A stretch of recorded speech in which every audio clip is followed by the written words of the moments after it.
What the report shows is that Africa is facing the highest remittance charges in the world. It costs twice as much to send money back to Africa as it does to any other part of the world. And as a result of those excessive charges, the region is losing around $1.8 billion annually. Our report is trying to turn a spotlight on the problem and to identify some of the solutions.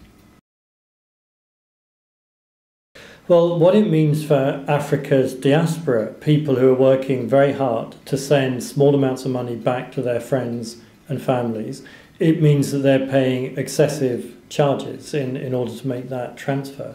What it means for their friends and families in Africa is that money which should be ending up with them in their pockets, in their financial accounts, is instead being siphoned off through a series of intermediaries in the banking system and the money transfer operator industry. In the end, this is a real money loss. These are resources that could be going into investment in education, into health spending, into enabling people to have more nutritious diets, and into investment in small and medium enterprises. So there are huge losses across the system here. The driver of these high charges is fundamentally the fact that we have an uncompetitive marketplace. At a global level, we have just two companies, MoneyGram and Western Union, that account for something like 2/3 of all payout locations in Africa. So that's a very high degree of market concentration.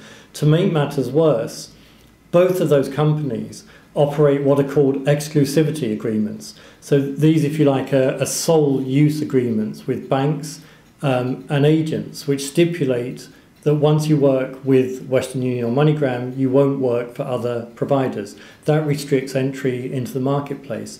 There are problems on the financial regulation side in Africa as well, because African governments typically insist that remittance payments are done through banks. African banks are very high cost, and that's why in the report we argue more use should be made of microfinance institutions, which is where most Africans actually have accounts. What have you done about this? Well, we're calling for three things to happen. So first of all, we think it's long overdue for regulatory authorities in remittance sending countries to investigate the activities of the major money transfer operators.